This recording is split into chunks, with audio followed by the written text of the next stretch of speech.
আসসালামু আলাইকুম। আজ বৃহস্পতিবার 10ই বৈশাখ, চৌঠা জিলকদ, 23শে এপ্রিল। বাংলাদেশ বেতার, সিলেট। সংবাদ পড়ছি রেজাউল করিম রাব্বি। গ্যাস উৎপাদন বাড়াতে সিলেটের 9টি নতুন কূপ থেকে গ্যাস উত্তোলন প্রক্রিয়া শুরু হয়েছে। ইতিমধ্যে 5টি কূপ খনন করা হয়েছে, 4টি খনন প্রক্রিয়া চলছে। এছাড়া আরও 8টি গ্যাস কূপের খনন প্রক্রিয়া অচিরেই শুরু হবে। সিলেট গ্যাস ফিল্ডস কোম্পানির অধীনে হরিপুর, কৈলাসটিলা, বিয়ানীবাজার ও রশিদপুর গ্যাস ক্ষেত্রের 34টি কূপের মধ্যে বর্তমানে 17টি কূপ থেকে গ্যাস উৎপাদন হচ্ছে। এসব কূপ থেকে প্রতিদিন প্রায় 14,20,00,000 ঘনফুট গ্যাস জাতীয় সঞ্চালন লাইনে সরবরাহ করা হচ্ছে। উল্লেখ করা যেতে পারে, বর্তমানে এইসব গ্যাস ক্ষেত্র থেকে পাওয়া জ্বালানি দিয়ে দেশের মোট পেট্রোলের 33 থেকে 35% চাহিদা পূরণ করা হচ্ছে। প্রাথমিক শিক্ষার্থীদের পাঠের তৈরি স্কুল ব্যাগ ও ড্রেস প্রদান করবে সরকার। আগামী জুলাই থেকে প্রতিটি উপজেলায় 2টি করে স্কুলে এই কর্মসূচি শুরু হবে। পর্যায়ক্রমে সব প্রাথমিক স্কুলের শিক্ষার্থীদের এই কার্যক্রমের আওতায় আনা হবে। প্রথম মাসে 1 লাখ শিক্ষার্থীকে স্কুল ব্যাগ ও ড্রেস দেওয়া হবে। দেশীয় পাট শিল্পকে রক্ষা ও পরিবেশকে দূষণমুক্ত করতে এই কর্মসূচির উদ্যোগ নেওয়া হয়েছে। জীবাশ্ম জ্বালানি নয়, সবুজ শক্তি ভবিষ্যৎ। এই প্রতিপাদ্যকে সামনে রেখে সারা দেশের মতো সিলেটেও গতকাল পালিত হয়েছে বিশ্ব ধরিত্রী দিবস। পৃথিবীর প্রতি আমাদের দায়বদ্ধতা ও মমত্ববোধকে স্মরণ করিয়ে দেওয়ার জন্য দিনটি গুরুত্বপূর্ণ। এই দিবসের প্রাক্কালে জীবাশ্ম জ্বালানির উপর নির্ভরশীলতা হ্রাস এবং নবায়নযোগ্য শক্তির প্রসারের প্রয়োজনীয়তার উপর আলোকপাত করা হয়েছে।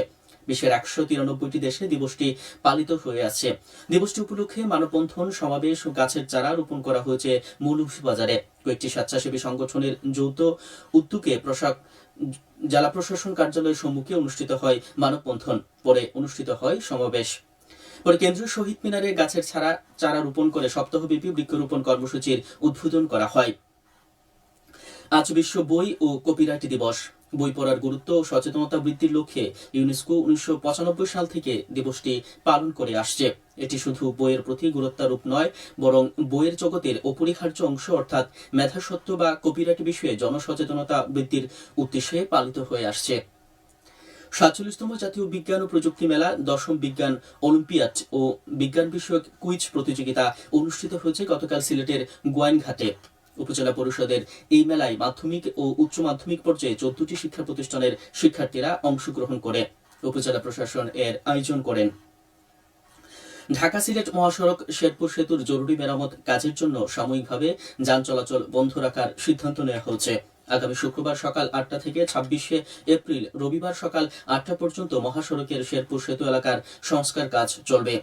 এ সময় সেতুর উপর দিয়ে যান চলাচল বন্ধ থাকবে। যান চলাচল এড়াতে বিকল্প সড়ক ব্যবহারের জন্য চালকদের অনুরোধ জানানো হয়েছে। বিকল্প হিসাবে শায়েস্তাগঞ্জ বিশ্বনাথ সিলেট, শেরপুর মৌলভীবাজার ফেঞ্চুগঞ্জ সিলেট এবং সুনামগঞ্জ জগন্নাথপুর সিলেট সড়ক ব্যবহার করতে বলা হয়েছে। সিলেটের উসমানীনগরে শিশুদের স্বাস্থ্য সুরক্ষা নিশ্চিত করতে জরুরি MR হাম রুবেলা টিকাদান কর্মসূচি 2026 উপলক্ষে এক সমন্বয় সভা অনুষ্ঠিত হয়েছে।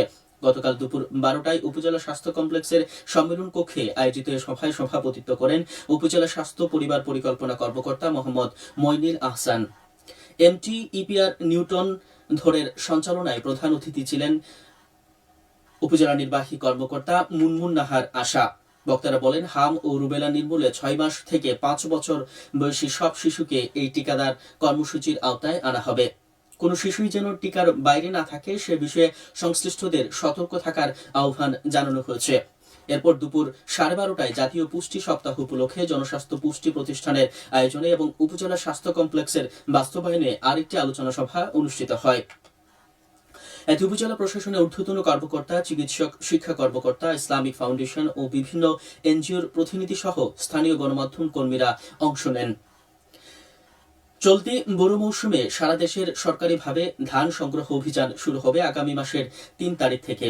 এছাড়া চাল সংগ্রহ শুরু হবে 15 মে থেকে। এই অভিযান চলবে 31শে আগস্ট পর্যন্ত।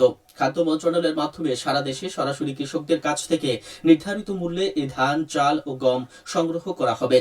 সরকার এবছর সারা দেশের সরাসরি কৃষকদের কাছ থেকে 5 lakh metric ton, 12.5 lakh metric ton সিদ্ধ চাল এবং 1 লাখ মেট্রিক টন আতপ চাল এবং 50,000 মেট্রিক টন গম সংগ্রহ করবে।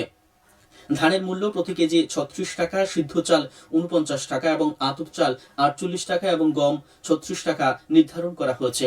চাল সংগ্রহের লক্ষ্যমাত্রা ধরা হয়েছে 24 থেকে 25 লাখ মেট্রিক টন। ক্রীড়া প্রতিভা অন্বেষণ কার্যক্রম নতুন করে স্পোর্টস কর্মসূচিতে অংশ নিতে সিলেট জেলার 13টি উপজেলা ও সিটি কর্পোরেশনের এলাকা থেকে অনলাইনের আবেদন অব্যাহত আছে। আগামী 27 এপ্রিলে এই আবেদনের শেষ দিন। 12 থেকে 14 বছর বয়সীরাই কেবল আবেদন করতে পারবেন। কর্মসূচি ঘিরে ইতিমধ্যে প্রস্তুতি গ্রহণ করা হয়েছে জেলা ক্রীড়া সংস্থা সহ প্রশাসন। আগামী 2রা মে সিলেট জেলা স্টেডিয়াম থেকে দেশব্যাপী কর্মসূচির উদ্বোধন করবেন প্রধানমন্ত্রী তারেক রহমান। ক্রীড়া প্রতিভা অন্বেষণের এই কার্যক্রমের 11টি ইভেন্টে প্রতিযোগীরা অংশ নিতে পারবেন। ইভেন্টের মধ্যে রয়েছে football, cricket, kabaddi, athletics, badminton, দাবা ও সাঁতার। সবশেষে আবহাওয়া। আজ বেলা 1টা পর্যন্ত পূর্বাভাসে বলা হয়েছে সিলেট সহ পার্শ্ববর্তী এলাকার জন্য কোনো সতর্কবাণী নেই এবং কোনো সংকেতও দেখাতে হবে না। আজ সিলেটে সূর্যোদয় হয়েছে 5টা 24 মিনিটে এবং সূর্য অস্ত যাবে সন্ধ্যে 6টা 18 মিনিটে। সংবাদ শেষ হলো। পরবর্তী স্থানীয় সংবাদ প্রচারিত হবে দুপুর 1টা 5 মিনিটে।